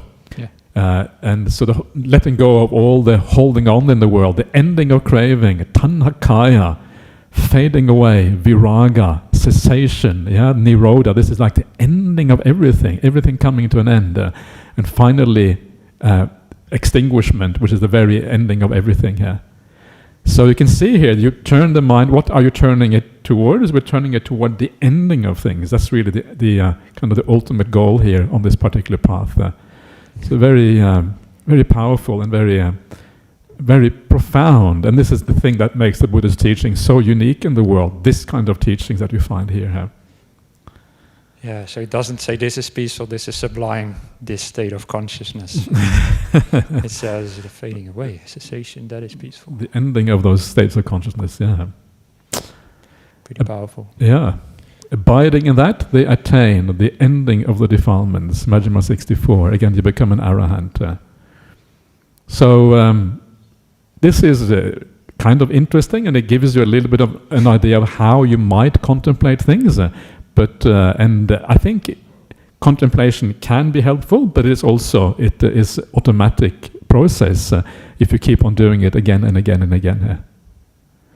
Okay, last one before we take some last questions. So this is from the Anapada Sutta, and it's towards the end. It has a practice like this: I will breathe in, I will breathe out, freeing the mind. And freeing the mind here, vimochayang chittang, is the idea of entering a jhana state. The jhanas and many similar states are called vimokkha and vimutti in the suttas. So they are liberations of the mind, because the mind is liberated from the five senses, from the five hindrances, etc., etc.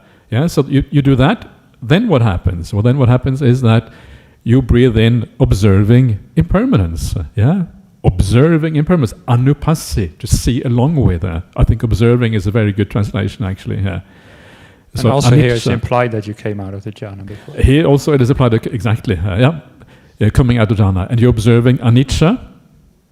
You are observing fading away, viraga. We just saw those words just before. Things are fading away, literally disappearing off the radar. This is what the process of anapanasati is about: the fading away of things. We will look at this more in the on the next workshop. They practice like this. They breathe in, observing cessation. They're observing the things coming to an end. So what you are seeing here, you're seeing various degrees of impermanence. There is the general impermanence of anicca, things kind of changing all the time. Then there is the impermanence of things changing and fading away. In other words, it has a certain direction to things, things fading away. And eventually, if that fading away goes to its logical conclusion, that is, of course, cessation and the ending of things. This is what you're observing, the ending of things. And of course, when you observe the ending of things, they become uninteresting, because it means they're outside of your control. It means that you understand them. When they're gone, you're happy. They must have been suffering. You understand what is going on. And you understand that they are nothing to do with you, because they are completely gone and you are still there. It's like the moon. You would never think of the moon as being you. Why? Because the moon is out of your control. In the same way, these things become a bit like the moon. That's kind of weird to think of, isn't it? But the aspects of your personality that you take to be yourself now, they become like the moon, something that is outside of your control in a way. I will breathe in and out, observing letting go. This is the last one. Letting go here is the result of seeing all of these things. So this is really arahantship, or at least stream entry. And again, you can see exactly the same process we've been showing all the way through. Starts off with the jhanas, then you have the observing what is going on, the cessation, and then the result is letting go, which is the summa vimutti of arahantship at the very end. So, this is very powerful. That you attain the jhana, and then the Buddha doesn't say, I contemplate permanence, but impermanence, fading away, cessation. So it's really reminding us that if you do attain these states, don't take it to be God or the universal mind or whatever, like the Brahmins did, but contemplate cessation. Actually, that reminds me of one of the things I said I was going to mention briefly, and this is the way one of the things Ajahn Brahm always emphasized when he teaches meditation practice, especially insight. he says when you come to this point on the path, you should never ask, who am I? Who am I is the wrong question, because who am I, it almost assumes that there is an I there at the root of things. Instead, you should ask the question, who do I take myself to be? Yeah, because who do I take myself to be means that maybe there is a delusion inside of you. What is that delusion? That's what that question means. Who do I take myself to be? Investigate that. And when you investigate that, that is where you can make the breakthrough. That's where you can understand. What do I think about it? Thank you. Yeah. Excellent. Very good. Very good. Yeah, that's a very important point. So thank you very much for that. Well, almost kind of really made a bad mistake there. The whole world will be confused, right? Oh, thank you. Yeah. And Ajahn Tate's quote that really hit me when he said, inside of the jhana there's no one at all. And what it also means here by observing impermanence is that you've seen the impermanence of the sense of self when you enter the jhana, because it has ceased inside of the jhanas, and so the sense of self wasn't permanent. It might come back again, and when you're not wise and you don't do these reflections, then you don't realize that you had abandoned the sense of self, because you start identifying with the jhanas again afterwards, because your sense of self comes back, and even your memories will be clouded by that. So you think even in the jhana there was a sense of self. But if you really contemplate impermanence and you look properly, then you'll see, like Ajahn Tate said, there's no one at all in the jhanas. And there's nothing there. It's empty of anything, of any substance at all. Yeah. Okay. Just very last slide. I don't really have time for this, but I just want to maybe mention this very briefly. And that is one of the outcomes of right knowledge is that you become a different kind of person. It changes you psychologically. You are never going to be the same person again because you become fundamentally purified and moral and good person. And what that means is that knowledge and conduct always go together. And this is kind of the standard description of the Arahant or the Buddha. Yeah? Buddha arises in the world, and this is one of the qualities of the Buddha, accomplished in knowledge and conduct. So when you have that knowledge, here the word for knowledge is vidya. We're talking about jnana, but these are just different words for what is roughly the same thing. When you have that knowledge, you also have the charana. Charana is the conduct here. And this is a very important point, and I think a point that people very often miss. And what this means is that you have some way of knowing who is enlightened in this world. If someone misbehaves, if someone has crazy wisdom, they have no wisdom at all. That's kind of really what the Buddha is saying here. Either you're wise or you're crazy. You're not both at the same time.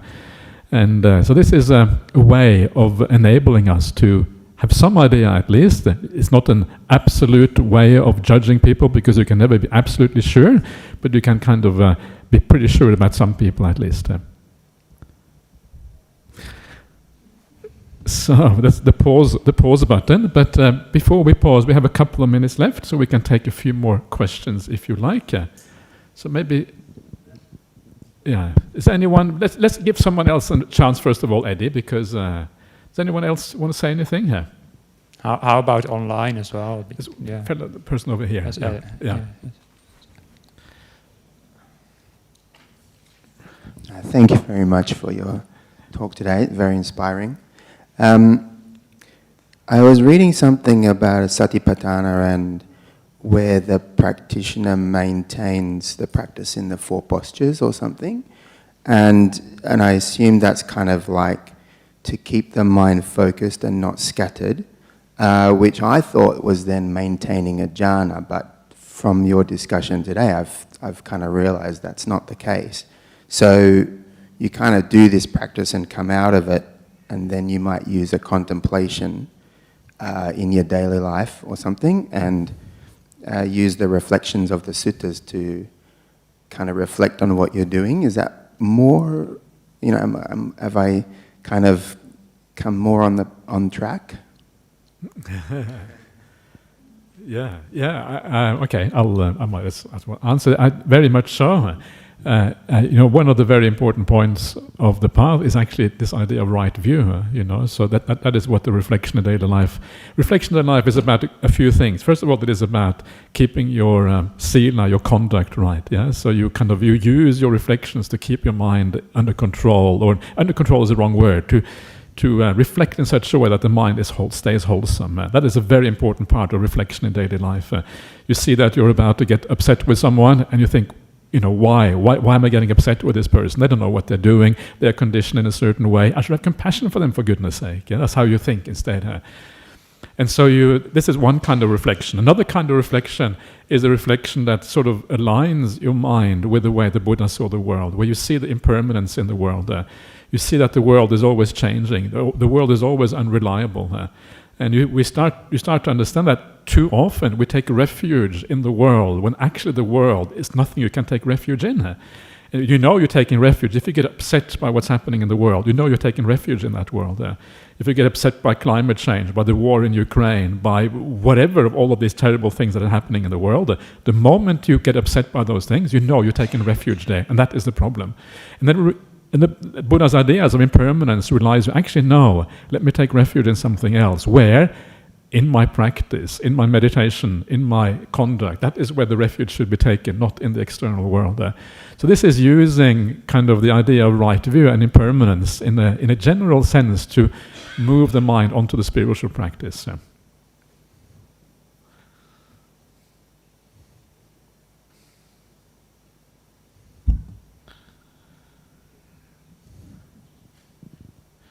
Anyone else want to say anything?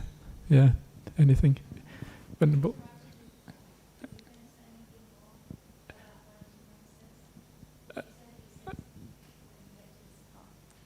Oh yeah. No, I think that was all actually. I think that was the whole thing. Yeah. So yeah. Yeah. So when I was first Buddhist, I used to read the masters of, there's a book, Ajahn Neb, Ajahn Sayadaw Mahasi. This was a Jack Cornfield book, is that the one? Must be, yeah. Yeah, okay. So they have these practices, and they're very, very investigative into the three, impermanence and dukkha. Yeah. And you see things, and you see dissolution. So you're not in a jhana state. So is there another level of practice where other practitioners see these things that you see after you come out of the jhana, but you're not having the jhana experience? Well, there's different levels to everything. Different levels of sila, different levels of meditation. And the way we see it is the only way to really, really, really understand. So to really have right view and right knowledge is that you need the jhanas first. Yeah? But that doesn't mean that you cannot do any of these contemplations without the jhanas. I already gave you an example, like if you crave too much for jhanas, before you attain them, you just have some kind of general idea of what it is. By the way, it won't be what you think it is.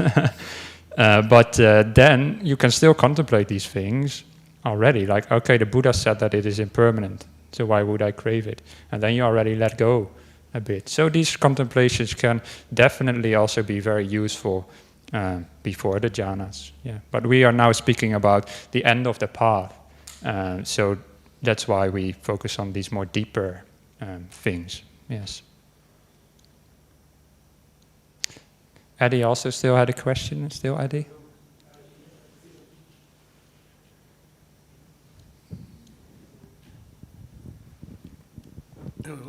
Ajahn Brahmali, Ajahn Sunyo, yeah. Ajahn Sunyo, that's good.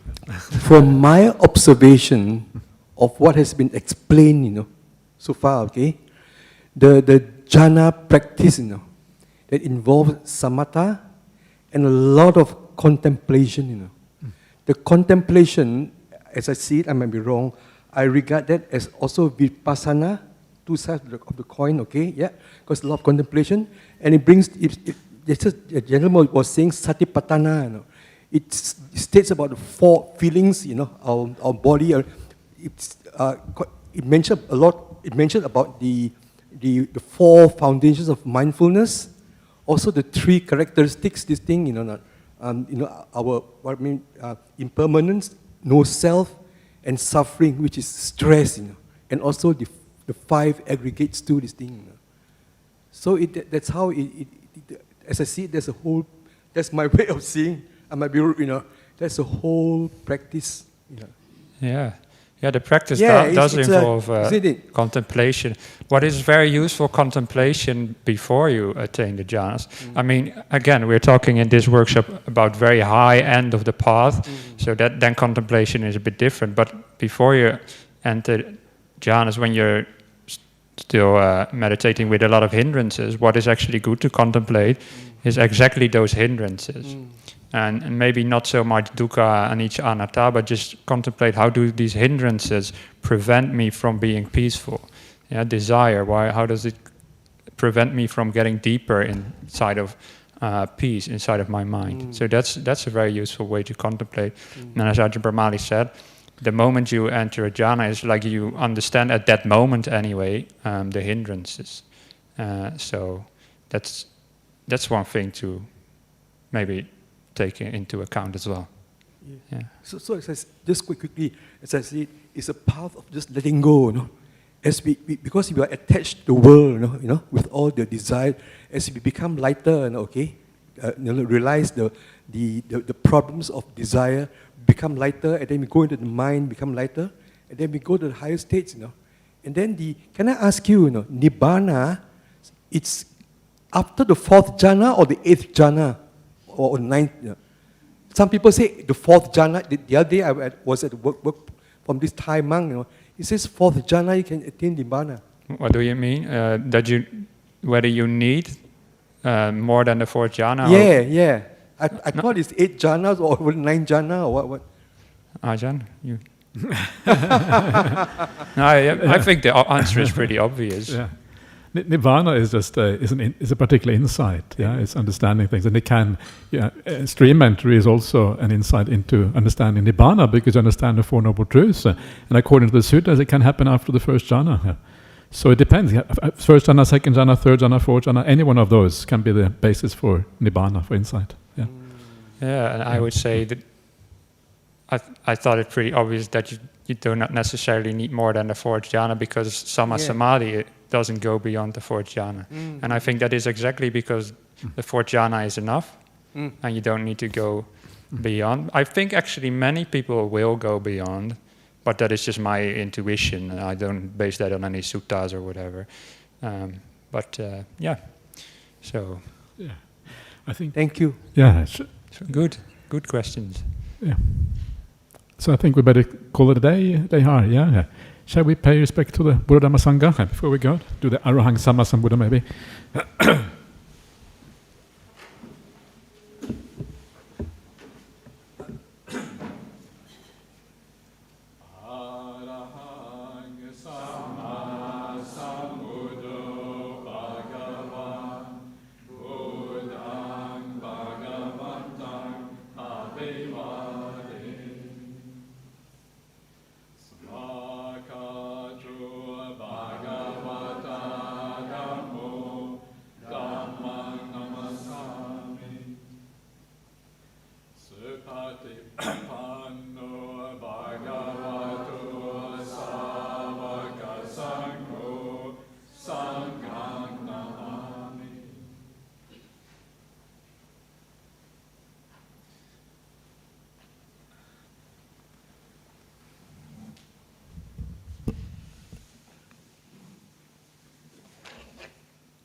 All right.